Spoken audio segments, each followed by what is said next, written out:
Alors, je n'ai pas toujours souhaité être archéologue. En tout cas, j'ai toujours été attiré par l'histoire. L'un de mes premiers souvenirs, c'était lorsque j'ai joué dans ma ville natale, dans un terrain vague, c'est d'être tombé en montant un talus sur un biface. J'avais 10-11 ans et je m'étais interrogé sur l'origine de cet objet que je comprenais qu'il n'était pas naturel. Je me suis documenté, je me suis renseigné autour de moi et c'est là où on m'a appris que c'était un outil taillé par un homme préhistorique. Et ça a été un premier choc. Et par la suite, j'ai regardé autour de moi, toujours très attiré par les monuments. J'habitais une petite ville, Le Cateau en Cambrésis, une petite ville au nord, au sud du département, où il y avait beaucoup de monuments historiques, entre une abbatiale, l'abbatiale Saint-André de l'époque moderne, son beffroi du XVIe et XVIIe siècle. Et j'ai toujours été très attiré ou essayé de comprendre leur histoire, donc ça c'est à travers les lectures. Et puis surtout j'ai passé une partie de ma scolarité dans le palais Fénelon. Et alors la même chose, ce palais, ces salles, ça m'avait toujours un peu intrigué, donc essayer de comprendre son histoire, remonter son histoire. Toujours attiré par l'histoire, et puis la rencontre d'un professeur au collège, qui était un excellent enseignant et qui m'a donné goût à l'histoire. Alors comment je suis arrivé à l'archéologie? Tout à fait par hasard. J'avais 16 ans et j'avais un camarade de classe qui m'avait proposé de faire un stage, un été, à Douai, qui ouvrait ses stages à des bénévoles et même des bénévoles mineurs. Et j'avais rencontré dans son bureau Pierre de Melon, qui est un personnage, avec une certaine stature. Et j'avais prévu un stage de 15 jours, j'ai resté 2 mois, et mes parents m'ont dû m'arracher du terrain, littéralement pour me remettre au lycée. Je voulais plus plutôt partir, et depuis ce temps-là, je savais qu'il y avait qu'une chose que je voulais faire, c'est devenir archéologue.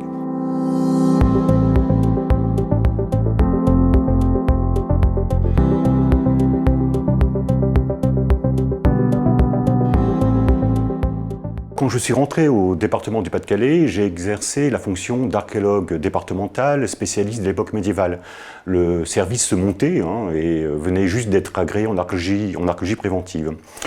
On était une petite équipe et tout se mettait en place. Alors c'était assez excitant de participer au montage de ces services et de ces premières grandes opérations d'archéologie préventive. Puisqu'auparavant le service existait mais ne réalisait que de la médiation et avait le projet de monter un musée départemental qui a été abandonné entre-temps. Et puis ensuite, mes fonctions ont évolué au fur et à mesure que le service prenait de l'importance et puis surtout de l'activité en archéologie préventive qui augmentait. Et Jean-Luc Marcy avait besoin d'un adjoint pour l'aider, notamment dans la gestion de son service, un poste que j'ai accepté et que j'ai exercé pendant 3 ans. Et puis par la suite, le service est devenu une direction de l'archéologie, divisée en 3 services, un service de médiation, un service des archives du sol qui gère le centre d'études et de conservation archéologique, et un service d'archéologie préventive dont j'ai pris la tête. Alors à l'heure actuelle, je gère une équipe de 14 personnes. J'effectue encore des fouilles et des diagnostics. J'assure la planification, l'organisation des diagnostics, des fouilles, la répartition des équipes, le suivi des rédactions des rapports d'opération. C'est là où je participe aussi au montage des dossiers d'appels d'offres, lorsqu'on se positionne sur des appels d'offres publics pour des opérations d'archéologie préventive. Voilà, ma fonction a fort évolué en une douzaine d'années.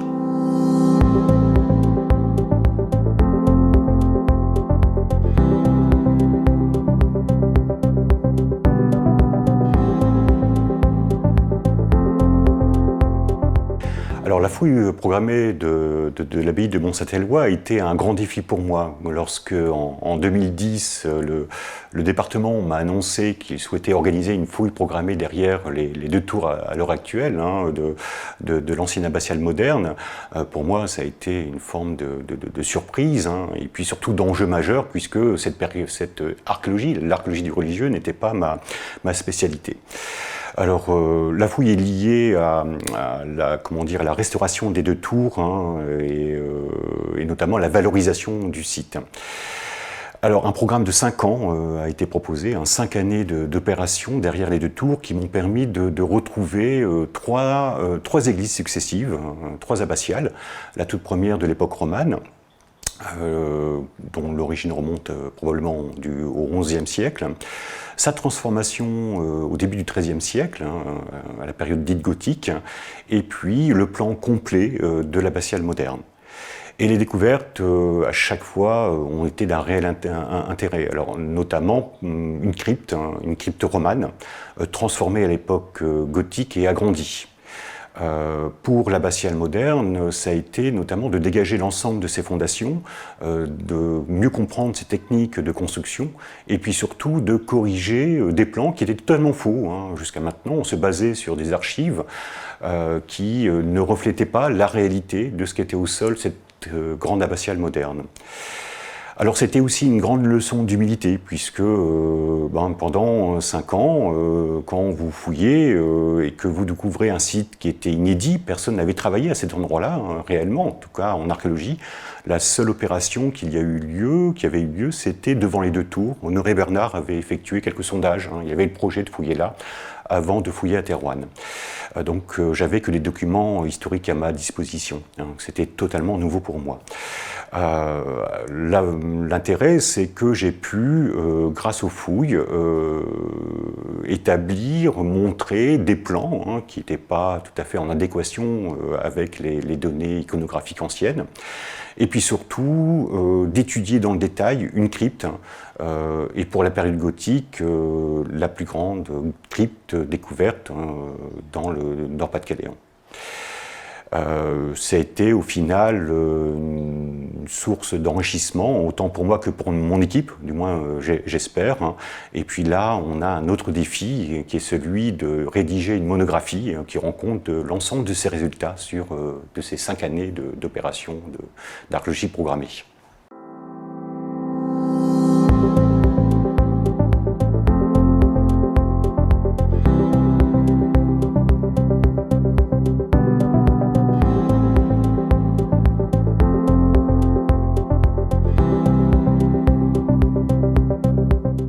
L'apport de l'archéologie à la connaissance des sites castro-régionaux est complémentaire de l'approche dite historique, des études réalisées en archives sur ces différents monuments. Alors cette pratique de l'archéologie a beaucoup évolué depuis 30 ans, est passée par des phases de recensement de ces monuments. Qui s'est achevé au début des années 2000 et marqué notamment par un ouvrage de M. Perrault et de M. Lefranc qui rendaient compte de ce recensement des mottes dans le Pas-de-Calais. Et fouiller ces monuments permet d'apporter du concret sur ces études historiques et puis surtout parfois de relativiser cette vision qu'on pouvait en avoir. Et puis d'apporter de nouvelles problématiques.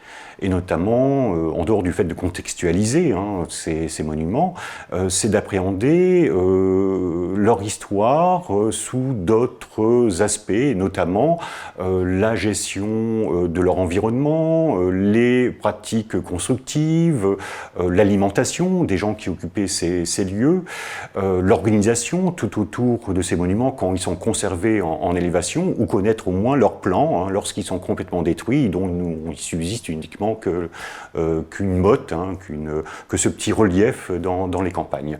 Alors là, je vous parle d'un type de site castral, mais il y en a tellement, hein, et notamment dans les centres urbains, dans les centres-bourgs, et l'archéologie continue d'apporter des données qui sont totalement inédites à travers ces nouvelles problématiques, hein, qui sont là développées depuis maintenant une dizaine d'années. Et puis surtout, alors là, ce qui m'a marqué depuis que je participe à des fouilles de sites castraux, c'est la grande disparité de ces sites. On part avec une forme d'a priori, hein, lorsqu'on fouille ces sites, et bien au final, à la fin des fouilles, ces a priori volent en éclats, hein, et on relativise en tout cas la vision qu'on peut avoir de ces monuments. À titre d'exemple, Bourg, qui est l'un des derniers sites castraux dont j'ai dirigé la fouille préventive, ont montré que tout autour du monument qui est encore en élévation, un monument de la seconde moitié du XIVe siècle, qui est une forme de tour, hein, qui domine le centre villageois, eh bien, la motte n'était pas du tout défendue, ne possédait pas de courtine, était un espace totalement ouvert sur l'extérieur, avec quelques monuments qui rappelait un peu le statut, hein, du seigneur du lieu, mais qui était avant tout une forme de jardin, d'espace ouvert totalement sur l'extérieur. Et là, Bourg est un exemple typique de forme de transition d'une résidence seigneuriale qui rappelle à travers son architecture les anciens donjons, protégés par des courtines, hein, et puis les futures résidences seigneuriales, qui sont des lieux de gestion de domaine, avant tout un lieu où on cherche le confort, mais pas forcément de se protéger ou de se fermer de l'extérieur.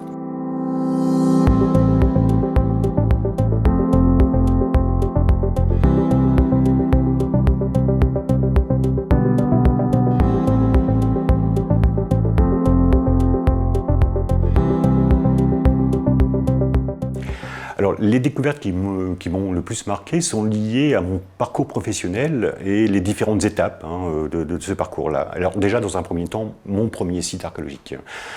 C'était à Douai, c'était rue Saint-Julien, c'était de l'habitat médiéval et de l'habitat stratifié. Et là, quand vous débarquez là et que pour la première fois vous fouillez, en dehors du mobilier archéologique, hein, de la céramique et autres que vous découvrez en fouillant, moi, ce qui m'avait frappé, c'était cette stratigraphie, cette accumulation de vestiges, et du coup, ce que ça induisait aussi, une évolution d'une occupation de différentes parcelles d'habitation sur 3 ou 4 siècles. Ça m'avait vraiment frappé, pas forcément spectaculaire, mais ce qui m'a fait en fait découvrir ce qu'était réellement l'archéologie.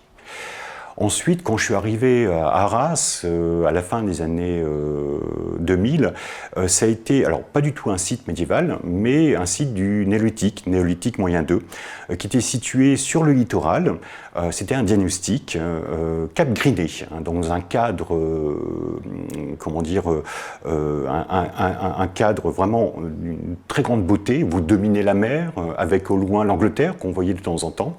Et puis là, on a découvert un fossé, de l'éperon barré, en tout cas, à l'époque néolithique, avec à l'intérieur les déchets jetés là par les gens qui venaient ponctuellement s'installer sur place, pas forcément pour y vivre, hein, mais peut-être liés à des cultes. Donc c'était la vie quotidienne aussi de ces gens-là et de ces pratiques-là qu'on découvrait. Et puis ensuite, d'autres sites, alors là, on sort du Pas-de-Calais, hein, du Nord-Pas-de-Calais, puisque j'ai eu la chance de participer à des fouilles à l'étranger, notamment grâce à des collaborations avec l'île 3, et notamment en 90. J'étais tout jeune, j'avais 21 ans, on m'a proposé de participer à la fouille de Tel-el-Air dirigée par Dominique Valbel. Et donc cette fouille, c'était une forteresse occupée du 5e siècle avant jusqu'au 5e siècle après, qui dominait la lagune du Sinaï, juste à côté du canal de Suez. Et là, la même chose, ça a été tout nouveau et tout à fait une découverte d'une nouvelle forme d'architecture au sein d'un cadre qui sortait totalement de l'ordinaire. Ensuite, au début des années 2010, c'était ma participation à des fouilles au Soudan, toujours en collaboration avec l'île 3, et aussi à des prospections réalisées dans le Kordofan, qui est situé à l'ouest du Nil, à peu près 500 km. L'objectif était notamment aller dans les endroits où ils n'avaient pas vu d'Européens depuis 50 ans et de prospecter à l'emplacement du Wadi Melik, qui était un axe de communication entre l'Afrique du centre et de l'ouest et puis le Nil. Et alors là, la même chose, dans un cadre environnemental totalement dépaysant, puisqu'on était dans un décor de savane avec quelques reliefs. L'objectif, avec le 4x4, c'était de traverser et tracer à travers cette savane pour repérer les différents vestiges. L'un qui m'avait le plus marqué, c'était un tumuli. On découvrait des champs de tumuli, hein, mais c'était un tumulus, pardon. Ce qui m'avait le plus marqué, c'était un tumulus constitué de pierres. Et le tout précédé de pierres levées, qui n'étaient pas très hautes, de 50 cm, mais il y en avait plusieurs centaines, et elles formaient un rectangle de près de 100 mètres de côté. Le tout installé dans un fond de vallée, encadré par deux reliefs. Et puis enfin, là, depuis 3-4 ans, je participe à une fouille, toujours au Soudan, à Dokigel, toujours en lien avec la culture dite Kerma et sa capitale. Et c'est une cité dite religieuse, hein, cultuelle, une fouille dirigée par Charles Bonnet et Séverine Marchy. Et donc là, c'est totalement différent puisqu'on découvre des temples en briques crues, d'une civilisation avec une tradition africaine dans ses plans, où vous pouvez avoir des monuments qui sont de forme ronde, et puis une tradition plus égyptienne, où on a une architecture qui est plus carrée et rectangulaire. Et lorsque vous dégagez ces monuments sur des grandes et larges surfaces, et que vous vous rendez compte de l'ampleur que ça avait à l'époque, hein, même s'il n'y a plus que les fondations, le tout au milieu d'une oasis, je vous avouerai que ça marque un archéologue.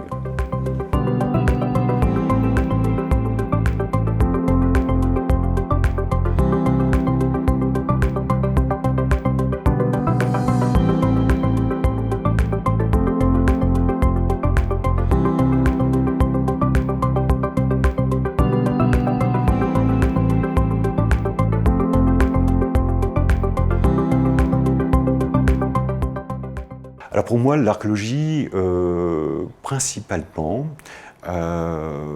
est une forme de lien entre le passé et l'actualité. Notamment, il s'agit de mieux comprendre comment nos sociétés se sont progressivement mises en place pour mieux comprendre ce que l'on vit actuellement.